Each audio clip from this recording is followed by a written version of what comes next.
變咗升級講員黐線，你俾咗姚紅嚟先。好，俾掌聲啊車仔啦，第一次做 MC， 係啊，我就係升級講員何基佑啊，係啊，呢個就係我嘅像啦，係啦，好赤裸係嘛？係啦，點解大衛咁得寵？今日想講係啦，大家知唔知大衛係邊個啊？大衛嗰個唔係姜大衛喎，真係大衛喎嚇。有冇人唔知㗎？有個咩話？一個打死哥利亞嘅人渣。OK， 我明你嘅意思嘅。今日我哋就會探討佢打死哥利亞人渣嘅部分就未去到嘅。咁之後就會講佢人渣嘅地方嘅嚇。咁但係就每個人都會有啲渣嘅，總會係咪？好啦，點解大衛咁得寵咧？大家不如我哋即係 free flow 啊！點解神咁中意大衛咧？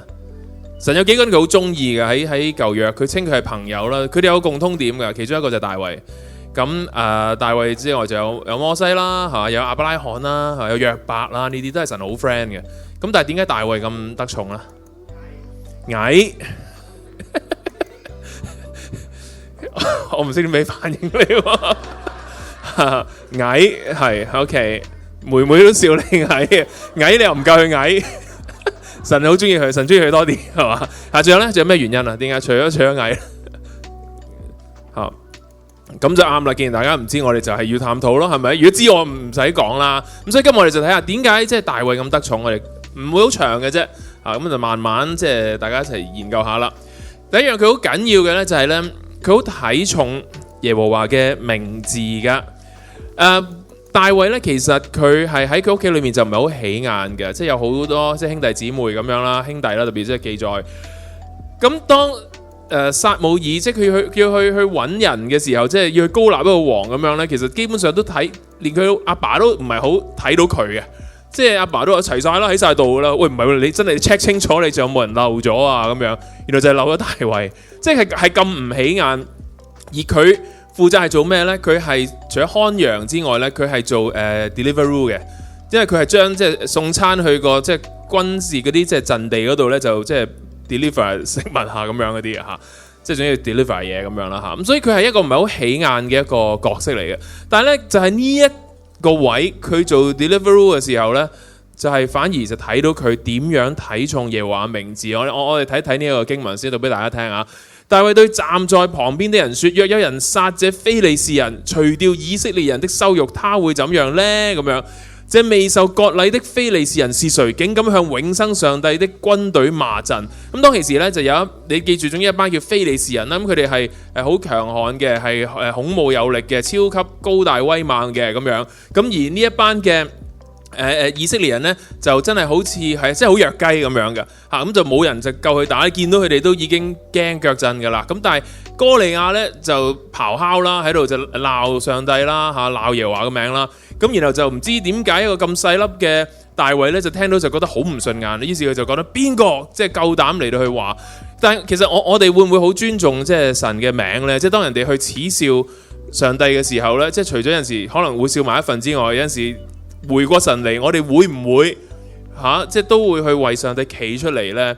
即係時候你講笑咁樣，你話好笑，但係當有人真係認真去踐踏上帝嘅時候，我哋嗰個立場又會係邊度呢？我哋會唔會好似大衛咁樣？喂，即係咁樣唔係好尊重喎，我唔準你咁樣講，即係咁樣會唔會有即係嗰個呢？唔係叫你打佢，而係佢看重耶和華嘅名字。呢個就係大衛佢一個好特別嘅地方。正當所有人都驚，打緊仗嗰啲都驚，但係佢唔驚，佢就會即係氣上心頭啊！呢個第一點。第二點好緊要啊，就係佢對耶和華好有信心啊！大衛係一個好有信心嘅人嚟嘅。我哋可以睇下呢一個經文啦。嗱，掃羅呢，就當其時佢就係一個王啦，佢就要帶領非利士人嚟到去打帶領以色列人打非利士人。但係掃羅佢自己即係當大衛話我要去打佢，我真係抵唔住頸啦，我一定要去打非利士人咁樣呢。掃羅就將佢自己件戰衣就俾大衛着，然後將呢一個嘅即係頭盔戴喺佢頭上邊，然後俾佢着到即係聖鬥士星矢咁樣啦，着晒盔甲咁樣。但係呢，大衛就從來都冇着過，因為佢本身唔係一個戰士嚟嘅，佢本身唔係一個戰士，一個即係看羊嘅人。佢就對掃羅講，佢話我帶呢啲我行唔到啊，因為咧我冇帶過。於是咧佢就除晒成套嘅軍裝 ，OK， 手就攞住個杖，然後就喺個溪中咧就挑選咗5粒光滑嘅石頭啦，就放喺袋嗰度，就係即係牧羊人帶嘅袋啦嚇。咁然後手裏面就攞住嗰個甩石圓機緣啦，即係你當係好似即係好似你當丫叉又好，或者當一嚿嘢揈就嚿石擺喺一端，然後揈出去咁樣啦嚇。咁總之都應該幾準下嘅，睇佢。咁就迎向呢個非利士人。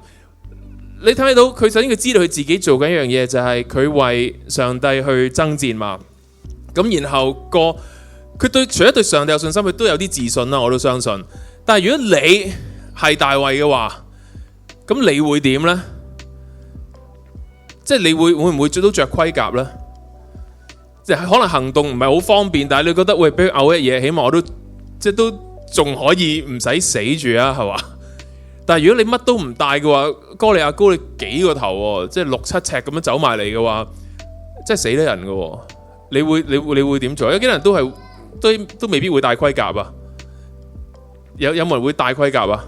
即係傾向戴嘅，即係傾向戴個頭盔都好，戴個護膝都好啊，係咪？即係彈裝啊！即係根本你唔會去到嗰個戰場上先啦，係咪？然後你會帶幾多粒石啊？我想問。有幾多啦？係咪？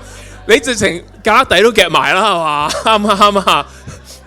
帶埋槍，即係佢帶咗幾粒石？佢帶5粒。OK， 佢帶5粒石，但係呢度都未 show 到佢有信心。佢有信心喺邊個位咧？點解5粒石都唔代表佢有信心咧？係因為呢度就冇俾人講。我讀呢段經文就係巨人族嘅後裔以實比諾，呢個第一個名。OK， 第二，說要殺大衛，他銅槍重300舍客勒，腰間配着新刀。後來哥伯又與非利士人打仗，那時戶沙人西比該殺了巨人族的後裔撒弗，呢個第2個名字。他們又在哥伯與非利士人打仗，伯利恆人雅雷的兒子伊勒哈難殺了加特人哥利亞，呢個另一個哥利亞嚟嘅。第3個，這人的槍桿粗如織布機的軸。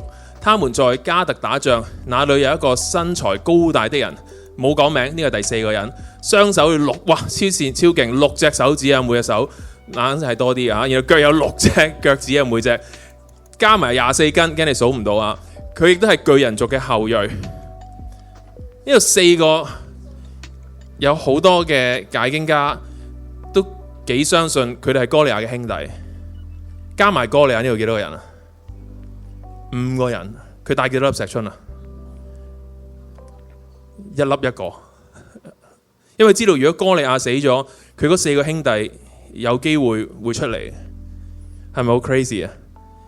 因為理論上你去打嗰啲嘅非利士人，你帶5粒，咁點解唔帶10粒啫？係嘛？佢唔係咯，佢知道呢5個係最緊要，所以佢嘅信心係大到咁樣。咁當然啦，之後佢都有解釋嘅，即係佢話我看羊嘅時候，我都有同獅子搏鬥啊，我都即係都食過下野粥㗎咁樣。但係你喺呢一個位，你睇到佢係超級有信心，佢一定會贏，佢知道。而呢一個位呢，就係令到佢同所有唔能夠即係耶和華稱佢為即係好好朋友嘅人分別出嚟，就係呢一個位。佢尊重耶和華所揀選。掃羅咧從以色列中咧，佢揀咗3000個精兵，就去到呢個山羊嘅磐石嗰度啦。咁嗰陣時發生咩事呢？掃羅就妒忌大衛。點解掃羅要被取代？就因為佢唔聽神講，佢自己亂咁獻祭，然後神就高立大衛就做王。OK， 所以理論上個王位 suppose 係喺大衛度嘅。但係呢，當其時呢，掃羅呢就好。即係抵唔住頸啦，就覺得大衛點解個個都咁中意大衛嘅呢？有句說話就話，掃羅殺死千，大衛殺死萬啦，就係呢個嘢就挑動到佢神經。於是佢就即係魔鬼入咗佢嘅心啦，聖經講，佢就開始即係要去即係刺殺大衛啦，想就追殺佢。咁去到地步，佢要離開咗，已經離開咗掃羅王，就要去到一個叫即係逃亡嘅生活啦。但係掃羅從來冇放過佢嘅，就帶3000人去捉呢一個大衛。好啦，去到呢個羊圈旁咧，有個洞 ，OK， 咁就佢就去大解啊，掃羅去大解啊。即係如果要殺一個人呢，有兩個最好嘅時機嘅，瞓覺同埋咩啊？屙屎咯，係咪？屙尿都可以喐，屙屎喐唔到，褲都除埋，棘住，唔係真係，我唔係講笑啊！呢條褲你點走？你即係例如我都 hip hop 過噶嘛，我都着嗰啲好闊嗰啲咧，追唔到巴士噶，因為嗰個褲係跌到好低噶嘛，即係你一拿高件 T 恤就有條底褲噶嘛，見到嗰啲追唔到巴士噶，所以更何況如果你真係大解緊，大衛有冇殺佢？大衛同嗰啲人咧就藏喺個洞裡面嘅深處，然後大衛好自責啊嚇，佢又冇殺佢，佢就走去咧展露出佢4寸長嘅刀，就割咗掃羅嘅衣角。哇！衣角點解？因為都要俾你知，我係有機會殺你嘅，但係我冇殺到，所以咧我放咗你一馬。佢冇殺佢，但係你記住，當其時有幾百人係跟住大衛嘅，個個都話你殺佢，殺佢，真係咁殺佢，殺佢咁樣殺啦咁樣，但係佢冇殺佢。好啦，跟住點解佢話耶和華咧絕不允許我對我嘅主耶和華嘅受膏者做呢件事？佢都仲稱佢主，即係。佢都仍然覺得我係要尊重佢，但係咁佢趕咗佢走去追殺緊佢，即係唔係你死就我亡嘅，唔俾佢伸手害佢。佢堅持，因為呢個係耶和華嘅受膏者 ，OK， 所以我要 respect 佢。然後啦，第二個機會就係頭先大家所講瞓緊覺嘅時候啦，大衛從掃羅頭旁攞咗槍同埋水壺啊，你能夠去到掃羅王嘅床頭，就即係好明顯佢瞓咗覺啦。然後佢哋走，嗰度冇人見到，冇人知道，亦都冇人醒。點解？因為耶和華令佢哋瞓晒覺啊！即係某程度上，你發覺佢神都令佢哋瞓晒覺，即係沉睡嘅靈啊，係嘛？但係佢冇殺佢，佢好 respect。神都話你其實係可以嘅，但係佢都唔想啊，佢都由得佢，佢就係攞走咗佢支嗰個槍同埋水壺，就證明我都有機會去殺你，我冇殺你。呢個就係完全摸着神嘅心。點解咁講呢？頭先我舉咗幾個例子啦，亞伯拉罕啦、摩西啦，佢哋稱佢為朋友，佢哋有一個共通點呢，就係當佢有機會行使一個權柄而去殺一啲嘅人嘅時候呢，佢選擇去愛嗰啲嘅人，而唔去殺佢，因為知道神愛嗰啲人，就好似所多瑪俄摩拉咁樣，亞伯拉罕。佢都不斷求啊，即係如果裡面都仲有，即係一路求啊，有100個、50個、10個，有1個嘅義人，你都為着佢唔好滅呢個城啦。但係其實佢唔需要咁樣做。然後摩西都係，即係佢都可以帶住啲以色列人，佢衰晒以色列人又拜呢樣嗰樣，佢都要求情，即係都憐憫佢。呢個就係令到佢同所有嗰啲其他人唔同嘅地方。你睇翻新約啲門徒，起碼有一次佢都話：喂，不如你耶穌你派啲火嚟擊殺，懟冧晒佢哋啦！即係你明明嗰個層次嘅唔同嘅地方啊，門徒就話：喂，耶穌降火燒晒佢哋，掂啊咁樣。但係佢哋話唔好，即係保住佢先，唔好殺咁樣。呢個就係令到神點解咁愛大衛，稱佢係朋友，因為佢看重神所看重嘅嘢。好，另外佢係一個出色嘅領袖，一個好出色嘅領袖。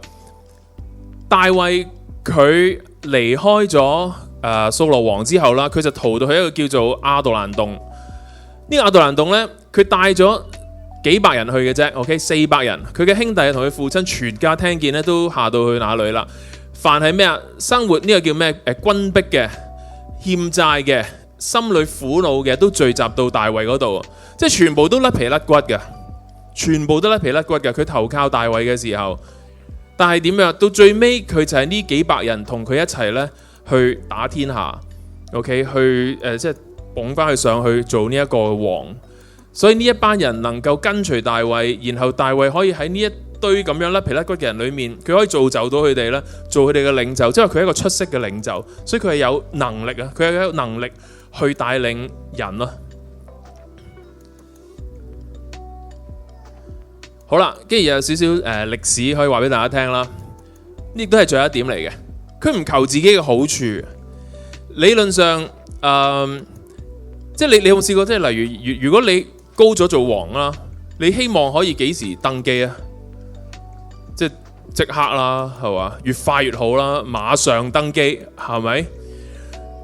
好啦，但係大衛佢被膏立嘅時候大概15歲，掃羅追殺佢追咗佢10至12年啊，即係追殺佢12年，佢要過住一個流亡一個嘅生活咁耐啊！但係其實佢係皇帝嚟嘅，佢係王嚟，佢膏立佢為王，佢係 suppose 可以做王嘅。掃羅死後，佢先喺希伯倫做猶大王，大概7年半，然之後咧就喺其他以色列支派先至承認佢係王，所以佢登基嘅時候咧，大概係30歲。你睇唔睇到佢嘅心從來根本就唔係諗我係要即係馬上做一個王。首先佢即係保住條命仔先啦，好緊要啦。但係其次佢都係要等掃羅死咗，佢先至咁喐少少。佢一路都係非常 respect 阿掃羅，縱然佢追殺咗佢咁耐，所以睇下佢係幾即係佢幾 humble 嘅一個人。但係如果我再即係檢視翻，喂唔會啦，即係打歌利亞嘅咁有幾多裝備就帶幾多裝備啦，係嘛？石就帶幾個袋，攞幾個環保袋添啦，仲要係咪？做王就即係我梗係馬上做啦，係咪？你鬧上帝個名，即係唔好鬧得咁過分，我都當聽唔到啦。即係你明唔明啊？即係會有呢啲嘅想法，你會攞自己同大衛去稱，其實就冇乜得稱嘅，其實就真係冇乜得稱嘅。咁亦都去到我好緊要嘅最尾一個 point 啦，就係好多時呢，我哋睇聖經呢，我哋會好容易去墮入我哋就係個故事嘅主角啊。其實依家我同你分享緊呢，係我哋平時應該點樣去睇聖經。我哋唔好太輕易將我哋墮入成為嗰個故事嘅主角。我哋永遠睇聖經要問一樣嘢，就係耶穌喺邊？如果我哋睇呢個故事覺得我哋係大衛嘅話呢，其實我哋就只係睇咗其中一半。但係因為耶穌係大衛嘅支派出嚟，大衛正正就係預表咗耶穌咯。佢就係預表咗耶穌要拯救以色列人咯。所以耶穌咪就係嗰個願意即係企出嚟為你去頂、為你去打嘅嗰一位。所以當我哋每次睇聖經，我哋第一樣嘢要問嘅就係耶穌喺邊？喺呢一即係佢有冇地方我哋可以睇到佢少少嘅蹤影？而大衛就係預表緊耶穌，佢亦都唔需要即刻做王 ，OK， 佢都係願意去等，然後佢亦都係被追殺，但係然而佢係帶領嗰一小撮嘅以色列人去到佢嘅即係命定裏面咯 ，Amen。所以我哋喺我呢用少時間我哋去敬拜，其實耶穌就係咁樣去拯救我哋嘅生命啫嘛，係啊，我哋做唔到大衛，我哋唔係大衛。我哋最多都係跟住佢喺亞杜蘭洞嘅嗰幾百個即係甩皮甩骨嘅人，但我哋好感恩喺我哋生命裏面，我哋有比大衛更加好嘅耶穌基督喺我哋嗰度 ，Amen。係啊，我哋思想下喺我哋生命最甩皮甩骨嘅時候，耶穌喺邊？即係耶穌去點樣去拯救我哋啦？然後我哋一做個祈禱，亦都思想一下，即係我哋又可唔可以即係得到上帝嘅心呢？或者上帝呢一刻佢最喜悅你嘅係乜嘢呢？我哋去做個禱告好嘛？